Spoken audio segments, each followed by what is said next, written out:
What is going on YouTube? Chrono here and welcome back to another PSO2 video.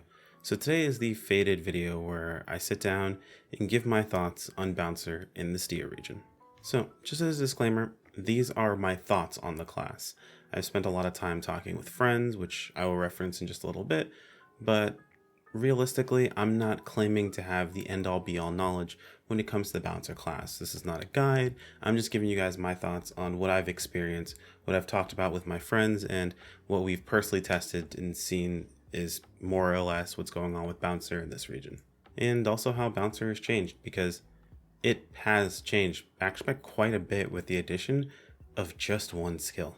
Now, if you're curious about how Bouncer plays, or more or less, how I'm playing Bouncer in the region, feel free to check out my video where I talk about just, new Bouncer, hybrid Soaring Blades, or Soaring Blades Deluxe, as we are calling it nowadays.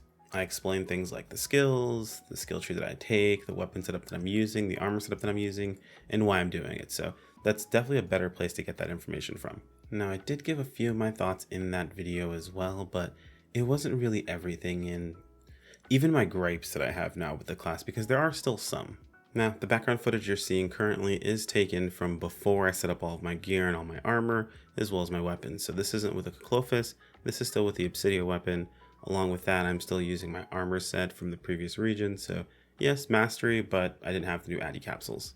We were also walking Belgrin back then, so it was pretty substantial, being 1.25% behind per armor piece at a minimum. So in case numbers were your thing, at least you have an idea of what was being used there. So just raw reaction thoughts on how I feel about Bouncer. It's good. I actually like it a whole lot going into Stia, and that's kind of crazy to say. I didn't really think I'd ever come into a situation where I like the balance that Bouncer has. Now, before Stia, Bouncer was a bit different. Both weapons were very separated. You didn't really use them together in a hybrid setup. I'm sure plenty of you guys stuck around for my videos or just me complaining on stream, but Soaring Blades felt very clunky, and to be fair, it still feels pretty clunky, but there's a reason why that's actually kind of covered. However, Jet Boots just felt like a very, very fully finished weapon. It's hard to say that exactly because Jet Boots still has its issues overall, but it felt like it was able to handle every situation that was available to it. In solos, it could shine because it was able to accomplish more things, and it was able to enable itself to deal the damage that it dealt. While Soaring Blades did more damage with its PAs, and I say this specifically because people seem to think that I don't know that. Yes, Soaring Blade does more damage with its PAs. Jet Boots was able to get out its damage better, meaning that while you could do more damage with a Soaring Blade PA, Jet Boot could create more instances for it to deal the most amount of damage it could deal. In a lot of cases with Soaring Blades, you would multi-weapon something like Knuckles, daggers, or double saber to kind of cover a couple of different spots. Something like Knuckles for the sway, since after a single step counter and weapon action, any follow-up step counters that you had to do weren't really worth because you wouldn't be able to weapon action due to your cooldown. So at that point, your Knuckle sway was stronger. Having access to twin daggers, you could do something very similar, as well as have a bit better vertical tracking.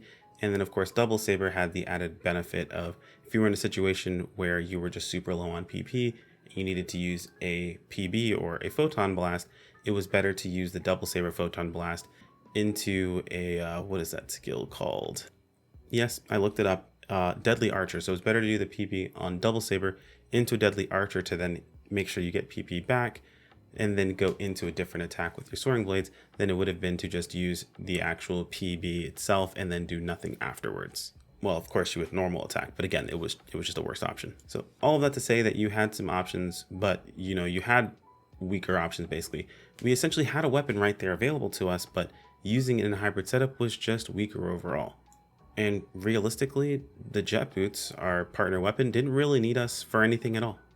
In 99% of cases, well, I'd say more like 95% of cases, the only thing you would even think about multi-weaponing with your Jet Boots was a Talus for ease of use as well as just some free PP regen.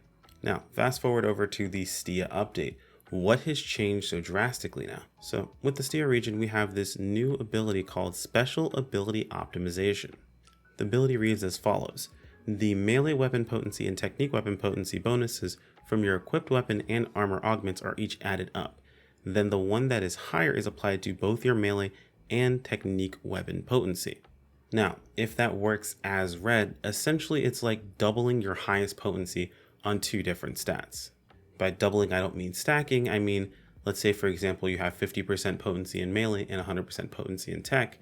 With this skill added on, your character would act as if you had 100% potency in tech and 100% potency in melee, overriding the 50% that you had beforehand. This means that we could effectively now use jet boots along with our soaring blades to cover some of the more annoying moments that soaring blades has. Situations like saving Fanatic Blade for PP regen, but also having moments of downs where you would want to use Fanatic Blade while also using Encore Jump for massive amounts of damage are no longer really an issue. Now, in defense of PP regen and that sort of situation for downs, you do have access to Pinion Blade, but now that we can multi-weapon jet boots, we have access to something much more powerful. We now have Jet Intensity, and Jet Intensity is what jet boots always uses on its downs. Jet Intensity is insane DPS, and it covers one of the biggest annoyances for soaring blades, PP management. No longer are you afraid now to press Blade Art's parry, your block, in favor of not having enough PP for when there is a down.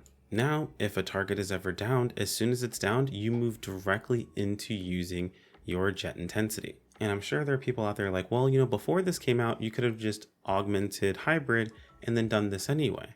Well, yes, you could have, but it would have been worse. And by worse, I mean you would have made your actual damage worse by augmenting hybrid and playing both weapons as opposed to just focusing on one and just using whatever tools you had available to you with that one potency type.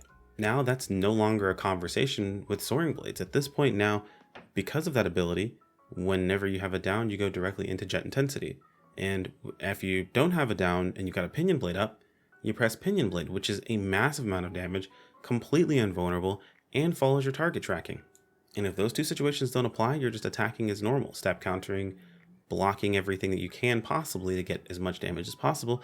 And if you run out of PP, then you can press Fanatic Blade. And while Fanatic Blade is up, you're regenerating PP, of course, while dealing damage, and you're looking for abilities to just step counter. Of course, step countering those abilities are going to cause you to put a cooldown on your weapon action, but because your weapon action is primarily there to deal damage while regenerating PP, that's totally fine. You can then just use Harry or double tap fairly quickly and go right back into more weapon action spam and look for something else to step counter. It creates this flow that Soaring Blades has never had before. It now has a way of dealing with just about every situation that you can throw at it. If you've got a down, you press Jet Intensity. If Pinion Blade is fully charged up and you don't have a down, you press Pinion Blade. If you need PP, you press Fanatic Blade. And the nice thing is all of these blocks now that you're trying to fit in a lot more are regenerating your Pinion Blade. The Fanatic Blade also regenerating your Pinion Blade. If you run into a situation where Pinion Blade gets fully built up and then a down procs, you don't have to worry about overgenning your Pinion Blade because using Jet Intensity doesn't build Pinion Blade. So it just holds there in that spot for you while you're Jet Intensity, and then you can go into Pinion Blade right afterwards. It's crazy because this is the most fun I've had with Soaring Blades in all of NGS actually. I don't hate the block nearly as much, granted it hasn't really changed, but now I can use it more often and I don't feel punished nearly as heavily. Yeah, there's still the added problem of if you block an ability that attacks twice quickly, you are going to get hit by the second one because you can't block again, but you have step counter available to you and you don't feel like you're losing out a whole bunch. And because I don't have to worry about that whole PP management situation, I can just block and step counter as often as possible. Now, it's not all sunshine and rainbows, unfortunately, where Soaring Blades pretty much got everything it had an issue with previously covered. Jet Boots had a bit of a new situation pop up. Because Soaring Blades always had the stronger PAs, whether or not you played Soaring Blades versus Jet Boots was always a personal preference choice, right? You would play Jet Boots because realistically adding Soaring Blades wasn't making you any stronger. That unfortunately has not changed. It's still not worth adding Soaring Blades to Jet Boots. And you're probably thinking, well, that doesn't matter then, right? Jet Boots is perfectly fine. It does everything it needs to do and it covers all of its bases. Yeah, but now where you used to have Soaring Blades have its 1, or let's say Soaring Blades was a 0.75 and Jet Boots was a 1, by adding in those extra little pieces from Jet Boots, now you've got Soaring Blades as a 1.5 and Jet Boots is still a 1. Its new skill, Jet Sweep Rapid Jolt, reads as increase your photon arc attack speed for a set period of time when you use Jet Sweep Jolt. Now previously, you didn't jolt super often, you did jolt a fair amount, But now it's almost like you want to be pressing Jolt as often as possible because it's going to increase your photon art speed. Now, I'm not sure if you guys pay attention to jet boot players, but their photon art speed's pretty quick as it is. And that increase is not by a substantial amount. It doesn't really even feel like a lot's changed when you have it up. Yes, it builds into itself because you've got things like Jet Sweep Jolt short cooldown, you have Jet Sweep Jolt PP save, and now you've got Jet Sweep Jolt rapid boost. Basically, pressing Jolt is valuable. However, it kind of sucks when you don't feel anything change when you press the button. On top of that, if you're someone who likes to push damage as much as possible, if you're someone who really wants to play your class to the best of its ability, and you were a fan of Jet Boot, unfortunately your weapon has now been regulated to the deluxe side of Soaring Blades.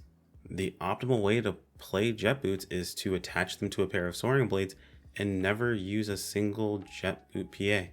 Now, it's worth mentioning that this only applies to someone who only cares about pushing the absolute most they can out of a class. Realistically speaking, you can still just play Jet Boot main and be perfectly fine. You'll deal plenty of damage, you'll still deal with situations as well as Jet Boots did previously. But it feels a lot like the argument that happened previously with Force, where you would ask yourself if you're going to play Rod or Talus. Realistically, you actually would ask yourself, why would you ever touch Talus? And don't get me wrong, Talus is in a much better spot now. However, if you're playing Force, you're still primarily playing Rod. And it just kind of sucks to see a weapon fall into that situation. I am someone who is a fan of balance, and realistically I feel like both weapons should be able to accomplish things separately. But as it stands right now, Soaring Blade is 100% reliant on Jet Boots to cover its weaknesses, and Jet Boots is relying on Soaring Blades to just be a good weapon. Not that Jet Boot is a bad weapon, it's just that Soaring Blades in those specific spots does everything Jet Boots does, but better. And there's an argument to be made for Soaring Blades not being able to get elemental downs like Jet Boots can, but again, realistically, you can multi-weapon the Jet Boots onto the Soaring Blades. In a situation where you need to assist with that, you're able to accomplish that as well. But at the moment, optimal hybrid bouncer, and I'm saying these words specifically in this way, optimal hybrid bouncer, because I want to drive home that this is only in the case of high levels of optimization, not for everyone. It's not in the situation where, oh, now one weapon is dead because of how the other weapon works. They both still work very well. But specifically in the case of optimal hybrid bouncer, the way you play is by basically setting up one weapon style and ignoring a good chunk of one of the two weapons. Soaring Blades uses every tool it realistically has, and Jet Boots essentially only uses Jet Intensity. You're not even really touching Jet Sweep Jolt yet. I'm not convinced that's even worth at the moment when you're playing Optimal Hybrid, and that's really about it. There are some cases where you want to make sure that you have your proper element up on your Jet Boots, and pressing held SI into a Jet Intensity on a target that's spawning, so like kind of like a precast situation, is worth, but like that's the only thing that I have found that actually seems to be worth the damage. Now, I could go on forever and ever about this honestly, but I feel like I've kind of driven the point home. I don't want this video to be too insanely long, and I feel like my thoughts are kind of out there so far. To wrap things up, I'm going to try to give you guys an analogy, and it took me a moment to figure out one that really makes sense for the situation, but hopefully this gets across my feelings on the situation. It's almost like you and a friend go to buy some pizza, and your friend only brings enough money to get, let's say, a small pizza or a medium pizza, and you bring up that much money to get a large pizza. You both go together and you both order together, just put your money together and order, and they decide to give you guys a free extra medium pizza. Well, your friend eats the medium pizza along with the medium pizza he had. Realistically, he only had a medium pizza's worth of money to get, but he also got the extra medium pizza that was brought to the table and now feels like he has a bit more than you got. Well, you got exactly what you brought to the table. You didn't get any extra. Yeah, you're probably happy for your friend, but it does feel kind of bad that they just took advantage of the extra that was brought along for what you put into it. And realistically, you got nothing extra out of that. Now, bear with me here. I know it's a bit of a stretch, and I'm not a Jet Boots player primarily, but it does feel like this would be how I would feel if the situations were reversed. Now, all in all, I am very happy with how Bouncer plays in Stia, but that has a lot to do with the fact that I'm a Soaring Blades Bouncer. I would much rather not require Jet Boots to cover the issues that I have with Bouncer, well, with Soaring Blades Bouncer, but I can't lie and tell you guys that I haven't had a ton of fun with Soaring Blades Bouncer since these changes in adding jet boots to how I play my weapon. It feels like a band-aid, but honestly it feels like one of those band-aids with like the cartoon characters on them, and then they give you the lollipop at the end of the actual visit. You know it's there to mask the pain, but it just feels so good. But now you guys know how I feel. Let me know how you guys feel in the comments below. Now, huge shout outs to my good friends, let's make sure I get this right, Kaibo, aka Kaistara TV, as well as the homie Neepcool, aka Nepcool, Kai being a fellow Soaring Blades bouncer, and Nep being a Jet Boots bouncer. Since Stia, not only have we been running content like purples and things of that sort, been bouncing ideas off of one another's thoughts on how Bouncer plays, and I've learned a ton. They're both very knowledgeable and super helpful while trying to get my mind around this whole new Bouncer playstyle. I'll be leaving links in the video description below, so you definitely should check them both out. I believe Nep does stream occasionally. I'll try to make sure to include that link as well. And Kai does stream quite often. Actually, as I look right now, he is currently live, so will likely be live at the time I release this video. They've helped me out a ton, so it'd be a huge favor for me to check them out. I'd much appreciate it. As always, I can't end videos. Like if you guys enjoyed, subscribe if you want to keep up, and I will see you all next time. Take care. Peace out.